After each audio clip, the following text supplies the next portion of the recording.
Olá, pessoal! Sejam muito bem-vindos ao Minuta IA Explica, o podcast que desmistifica o direito com uma boa dose de cafeína e, quem sabe, um toque de caos. Eu sou Juliana. E eu sou Fernando. E Juliana, falando em cafeína e caos, me diz, qual sua relação com o trabalho remoto? Tipo, já tentou trabalhar de pijama e achou que ia ser mais produtivo, mas acabou em reuniões com a câmera desligada e uma pilha de louça do lado? Fernando, você me conhece bem demais. É exatamente isso. A gente idealiza o home office na praia, mas a realidade é mais para home office na sala, tentando ignorar o cachorro latindo e o vizinho furando parede. Mas, falando sério, essa ideia de trabalho em qualquer lugar, que virou a norma na pandemia, tem umas nuances jurídicas que são um verdadeiro labirinto. Um labirinto interessante, Juliana. E é exatamente isso que o nosso documento de hoje aborda. Um artigo da revista ProJuris de 2025, escrito pelo Luiz Henrique Sormani Barbugiani, intitulado O Teletrabalho na Reforma de 2017 no Brasil e a Organização Internacional do Trabalho, OIT, Ponderações e Projeções.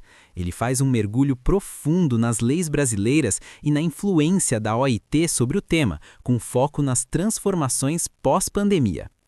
Adorei o título. Já me dá a sensação de que vamos ter muita coisa para desvendar. E o autor já começa colocando o dedo na ferida, né? Diz que o Brasil não tinha, e talvez ainda não tenha, uma legislação adequada para proteger a saúde e segurança do teletrabalhador. Isso me faz pensar, o teletrabalho não é tão novo assim, né? Não, Juliana, de jeito nenhum. O documento nos lembra que a CLT, na verdade, já trazia uma previsão implícita do trabalho à distância desde 2011, com a Lei nº 12.551, aquela que inseriu o parágrafo único ao artigo 6º, equiparando os meios telemáticos e informatizados de comando à subordinação jurídica, e ainda alterou o caput do artigo 6º, afirmando que não se distingue o trabalho feito no estabelecimento, no domicílio ou à distância, desde que existam os pressupostos da relação de emprego. Ah, sim, lembro bem dessa lei. Era uma precursora. Mas aí veio a pandemia, o boom do home office e o bicho pegou. O autor explora essa confusão de termos, telecommuting, telework, home office, e a OIT, que prefere teletrabalho, categoriza isso de um jeito bem legal. Fernando, qual a sua categoria favorita de teletrabalho? Assim, para a gente contextualizar um pouco. Olha, Juliana, acho que a minha favorita seria a do trabalho móvel fora do domicílio ou do centro principal, mas só se fosse para fins de uma viagem de lazer com o laptop. Falando sério, o artigo detalha 6 categorias, desde o famoso Small Office Home Office, ou SOHO, até o trabalho informal, ou teletrabalho misto, e faz uma distinção importante. Teletrabalho não é trabalho externo. O trabalho externo, tipo vendedores e motoristas, exige a distância. O teletrabalho poderia ser executado na empresa, mas é feito fora, usando tecnologia. Exato. E o autor ainda vai além, diferenciando o trabalho remoto em sentido estrito, onde você acessa remotamente a plataforma do empregador, do trabalho remoto em sentido amplo, que se aproxima mais do teletrabalho genérico, como advogados que peticionam usando sistemas dos tribunais. É uma distinção que faz total sentido para nós, juristas. Absolutamente, Juliana. E é justamente nesse ponto que o artigo começa a esquentar, ao abordar a reforma trabalhista de 2017. Lembra da inclusão do inciso 3 no artigo 62 da CLT? Ele expressamente excluía os teletrabalhadores da limitação de jornada, equiparando-os aos trabalhadores externos, sob o argumento da impossibilidade de controle. Ah, Fernando, esse é um ponto que sempre me causa um arrepio na espinha. Como assim não tem controle? No mundo digital de hoje, com algoritmos monitorando cada clique, cada entrega, cada minuto. É surreal. E o autor faz uma análise fantástica sobre isso, não faz? Faz, Juliana, e com um foco processual que é ouro. Ele destaca que a jurisprudência do TST vem restringindo esse alcance. Em diversas oportunidades, o TST autoriza o pagamento de horas extras para motoristas, vendedores e teletrabalhadores quando se demonstra que o controle de jornada existia, direta ou indiretamente, ou era possível. Ou seja, não é porque está no artigo 62, inciso 3, que o empregador está automaticamente livre da fiscalização. A chave é a prova, né? Como o empregado demonstra isso. Exato. O ônus da prova aqui é crucial. O empregado precisa demonstrar elementos ou indícios de uma jornada além dos limites legais. Pensemos nos mecanismos de fiscalização que evoluíram demais. Acesso a plataformas digitais, aplicativos, registros de login e logout.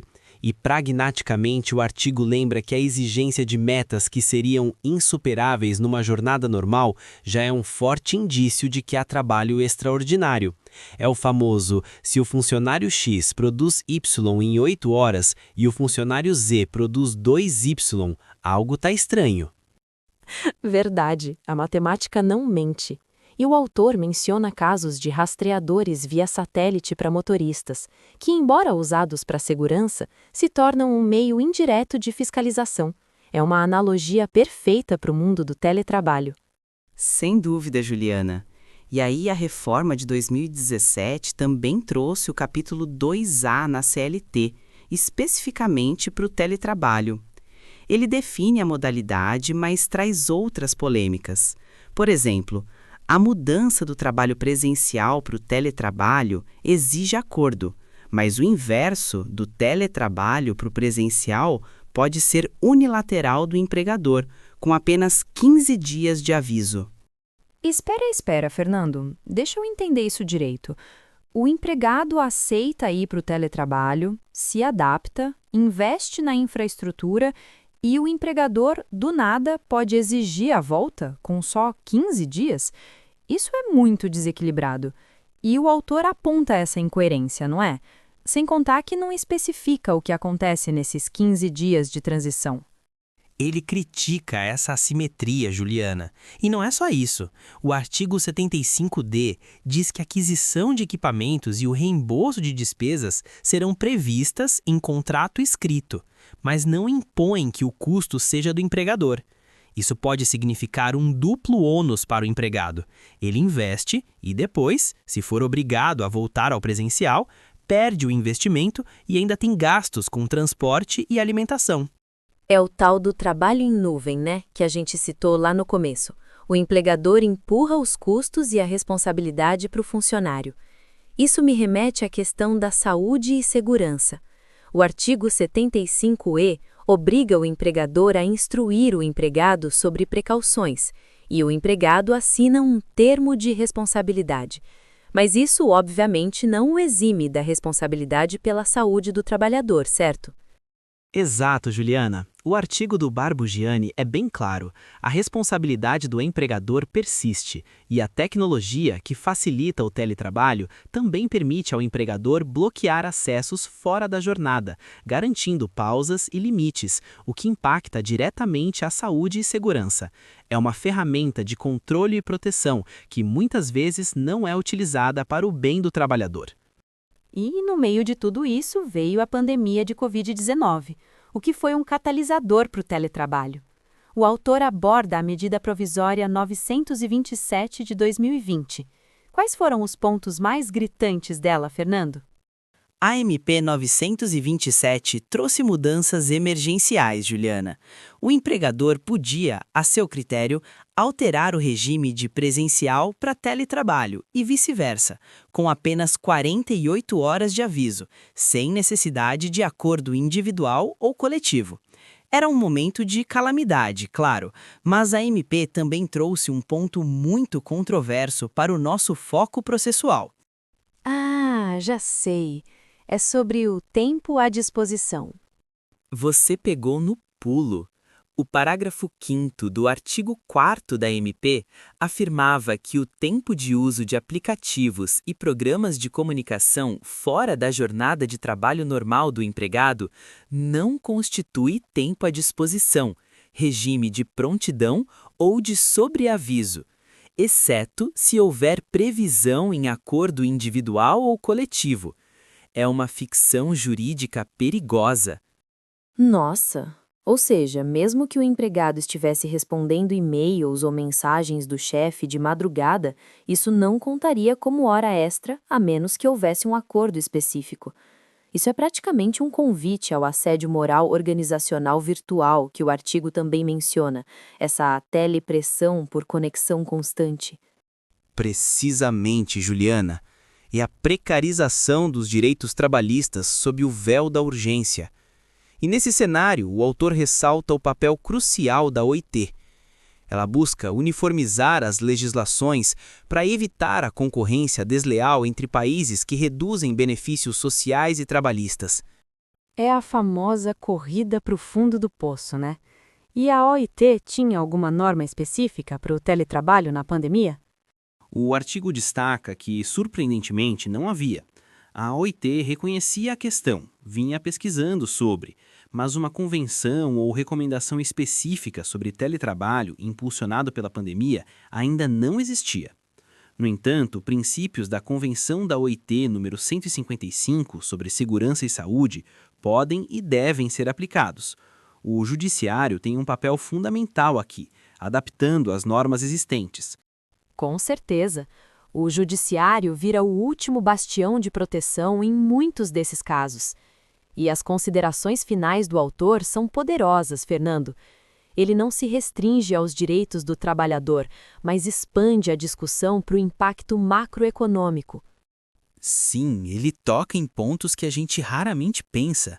A redução de custos para o empregador no teletrabalho, água, luz, aluguel, se transfere para o empregado, que agora gasta mais em casa.